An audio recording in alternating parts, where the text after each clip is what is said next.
Well, I'll start with the second half of that because that's the easy bit. What do I do? I've kind of split my time 50-50. 50% of my time I travel around, or used to, I travel around or on virtual platforms speaking at conferences, particularly in the corporate sector, focusing on leadership, leading teams, high performance. And then the other 50% of my time I spend working more with smaller teams, one-to-one coaching, and really kind of focusing specifically on how to transition from, I guess, sort of vision to results and everything that sits in between. There's sort of performance models that I would use that center around, performance is a reflection of how good we could be, potentially, minus the stuff that gets in the way. So helping teams work through that, gives me a sort of current sense check on what's happening. And also it provides me with things to say when I'm back on stage talking at conferences. I think if I was to go, who am I outside of work? If I was to add to that, I'm a recent grandfather, and I'm still wrestling with that identity and the age implication. In fact, also I did recently, a few months ago, I became a 57-year-old Ironman triathlete, which has kind of helped me with that aging identity. So that's who I am, and that's what I do.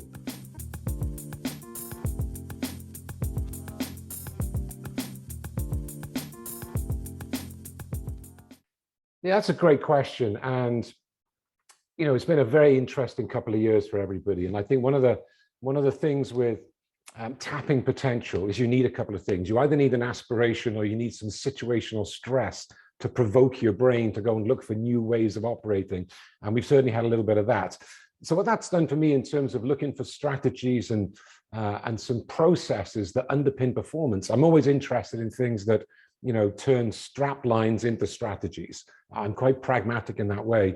But I think the last 2 years has really forced me to look at the psychology behind accessing, high performance states of mind. And what I mean by that is something people will recognize, being in the zone. It's an elusive thing, but we all know what it means. Being in the zone, being in a flow state. I think athletes call it athlete's high. It's that state of mind where you kind of lose track of time. You get extremely focused, very calm. All your skills show up. It kind of seems effortless. I mention that because people have experienced it, but it is quite elusive. And, I spent the best part of the last 18 months really trying to work out what that is. How do you access it? What are the triggers for it? How can you determine it? How can you make sure if you've got a big meeting tomorrow, a key presentation, that you will be in the zone? You will have access to all your resources. And, I've been finding some really interesting strategies working with a group in the US called the Flow Research Collective, who are basically a bunch of neuroscientists and performance psychologists, but some fascinating data in there. And then secondly, if I was to add something a bit more tangible and practical to that answer, it would be, I'm working with another group, a company called Kai, Knowledge Through Artificial Intelligence. And what they've worked out is a process, a piece of software that can record a presentation like this, that can record this on, Zoom or any virtual platform. And it gives you some very specific data and feedback, which I think in this virtual world, a lot of clients I've worked with find that quite challenging. The lack of feedback, the lack of knowing how you're landing in a room. If we were all sat together in the room, I can use body language to give me some clues. But in this format, it's very difficult. It's quite disconcerting. So I came across this piece of software, and it really tracks the conversational DNA. And it's fascinating. It looks at micro expressions, what you're saying, how you're saying it, how people receive the communication. And it gives you a report on exactly when you were engaged, why you weren't, when you lost the room. And I tell you, that's been a fascinating piece of data that I've been using, my clients have certainly been using, and we all wish we'd found it 18 months ago, to be honest.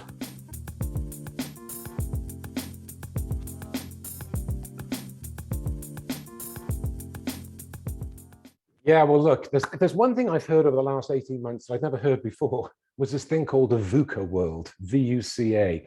It's a model that so many speakers refer to, and rightly so, because what it's suggesting is, these extraordinary times have, pulled together these 4 challenges: volatility, uncertainty, not just being uncertain about where we are, but more importantly, where we're going, complexity and ambiguity. So those 4 things we've all experienced through our lives and found ways to adjust and I guess cope. But it's been fascinating to be in a situation where all 4 collided at the same time. To get those four things together is unusual. More unusual for everybody to be experiencing those four things at the same time. So I think for, the virtual space and the shift of the virtual space, really has caused us to have to operate in extreme circumstances. It wasn't planned. We had to react and respond, readily. And I think the biggest impact on that for people experiencing volatility, uncertainty, complexity, and ambiguity was the way leaders engage with their teams, the challenge of engaging with teams. How can we engage with people in a virtual world, connect with them, impact performance, and at the same time be mindful of the well-being agenda that's probably has never been more important than right now. So I came across a really interesting piece of data, and I usually run a quick quiz with clients that I'm working with. I say, you've got to guess the activity. It's the specific activity. There are 5 known benefits. It boosts your mood, it drives energy up, it boosts your immune system, it's kind of handy right now, it increases pain threshold, and it encourages cooperation and collaboration. Same thing, the one activity. And I get the group to start guessing what it might be, and you get exercise, it could be sleep, it could be nutrition. There's a whole range of possible answers. The actual answer, surprisingly, is choral singing, right? Choral singing. How does that go? And choral singing, what does that mean? Well, it means synchronizing. When people are in sync and they synchronize together, there are a lot of psychological, physiological benefits, and it affects how we engage. And I think that's been missing in a large part. People being able to synchronize together. Choral singing, you could transfer that to singing at a football match with your team, singing the team songs, going to a sporting occasion and singing a national anthem with 50,000 people, or a pop concert, or dinner with friends, and you get in sync with the conversation. There are a lot of benefits from that process. And I think what companies have had to really think about is, how do we engage, sync our team together so they feel they're part of something, while specifically being isolated logistically. I think that's been a challenge. And so my approach to coaching is, well, there's 2 things I tend to focus on. One, it's an old cliche, there's no commitment without involvement. So if we're talking about synchronizing, engaging people, I try to ensure that when I work with groups, when I coach them, that they're totally involved in the process, of exploration from vision through to results. And also I try to look at it from the inside out, from their perspective. Their momentum is driven by intrinsic motivators, things like purpose. Do I know why I'm doing something? Things like autonomy. Am I responsible for what? Is that clear to me? And things like mastery. How am I improving during the process, of working on this particular challenge? So I always try and think about that from the concept of their perspective, work with people from the inside out.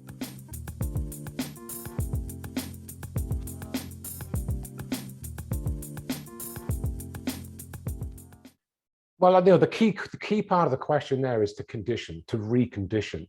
I spent some time a little while ago working with a group of special forces, and there was a particular phrase they said that stuck with me. And that was, when you're under pressure, you don't rise to the occasion, you fall to the level of your conditioning.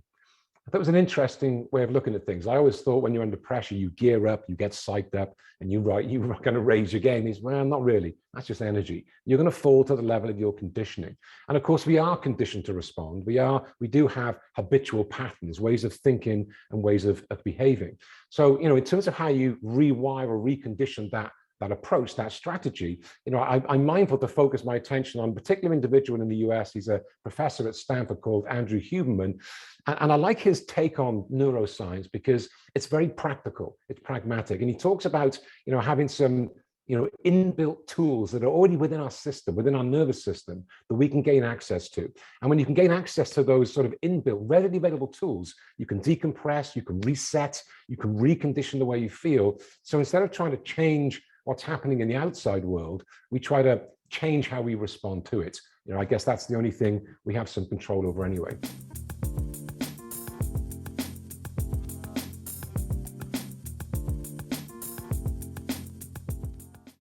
Well, I guess over the last 18 months, there's one thing we can consistently say is most of us have experienced a little bit of stress. Even people that aren't naturally stressed out, I'm sure would have tasted a little bit. Unashamedly Superhuman, the program that I've designed and I've been running with my clients, really focuses on combining 2 things. As a client of mine who runs a global team for a firm said, can you combine high performance and well-being? Can you bring those 2 things together? And it's that really triggered me to take on that, crazy challenge of an Ironman triathlon. It wasn't that I was necessarily into triathlon. I wanted to provoke myself over a 12-month period to find out if it's possible to really push yourself to achieve something outrageous and look after yourself at the same time.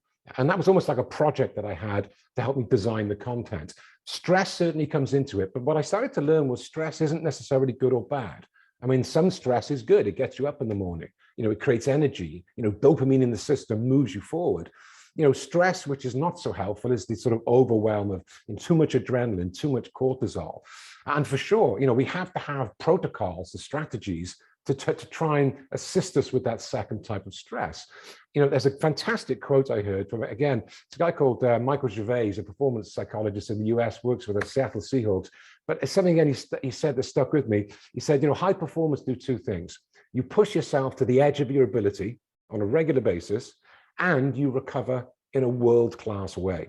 And I love that. I'd never heard that before. You recover in a world-class way. I'd never considered that even. Most of us just push ourselves and then you crash out on the weekend. You're saying, well, the strategy is something called oscillation, where you push, you recover, you push, you recover. During the course of a day, you build in recovery, active recovery sessions that allows you not to rest, but to push again and go again and take on more stress. So changing the relationship to stress is equally important as just trying to mitigate against stressful situations.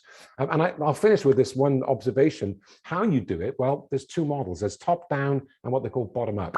Top down is where you change your thinking in order to change how you physically feel, because we experience stress in a physical way, right?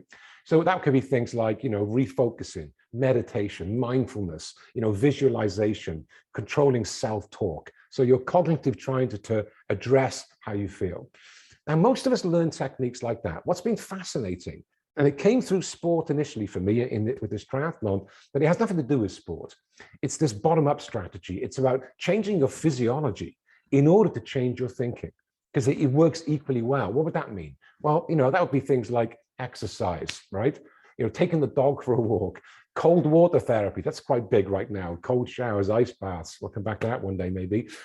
Respiratory protocols like breath work.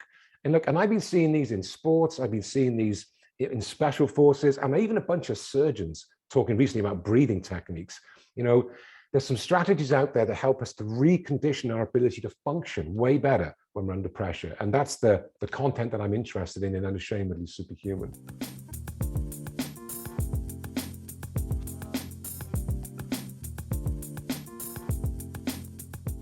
Okay, so companies and optimal performance. I suppose one thing that's consistent with organizations as we move to whatever the new normal is going to be, whatever that looks like, is we have organizations that want to get results. We've got to achieve our vision. There are missions to be achieved. There's a great phrase, there's no mission without margin. So we have to create successful outcomes, whilst at the same time, bring people with us and help them feel they're succeeding, obviously, at the same time. And I think alignment is critical right now between things like vision, mission, values, and behaviors. Trying to get those things aligned in organizations at a time when we're in this, as I mentioned, VUCA world, there's volatility, uncertainty, etc., probably never more important, right? And I think, one strategy around that is to be clear about what that looks like and communicate in such a way where everyone feels connected. So the corporate vision taps into my personal vision. I can see a dotted line that generates intrinsic motivation. But creating alignment, it's a little bit like if you were to climb a mountain, right? Climbing the mountain may be the objective, but how do you want to climb it? We've all agreed on how we're climbing it. Is speed most important? Because if speed is most important, that should affect our strategy. But maybe learning is more important, or enjoyment, or fun. If we decide what's most important about how we climb the mountain, and we all align around that, that creates tremendous momentum, and again, tremendous intrinsic motivation.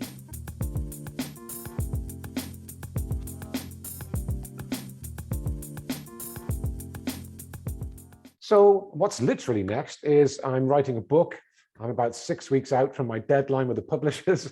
It's been a challenge. It's been exciting.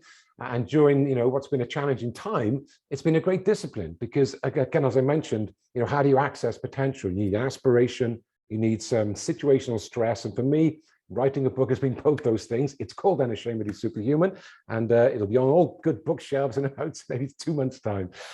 Literally, that's what's next. I mean, conceptually, what's next? One of the models I talk about with clients is how to adapt in order to endure less. It's like a hydraulic. You know, if you haven't been able to adapt well over the last 2 years, it's been an endurance test. But if you can adapt, it kind of reduces the amount we have to endure. And the first part of adaptation is acceptance, you know, accepting the challenge. Or you can cognitively reframe that and you can bring a better word like adventure. Accept the adventure. And I don't want to be too positive on this, but there's something about an adventure. It's not based on success or failure, happy or sad, positive, negative, but it attracts us, doesn't it? An adventure is interesting, it's challenging, there's risk involved, the unknown, excitement, whatever other words you have, they normally pull you towards. So, you know, in a world which is still a little uncertain, you know, we're not too sure what's downstream. What I know for sure is it's going to be an adventure, and genuinely, that's what's next, and I'm up for it.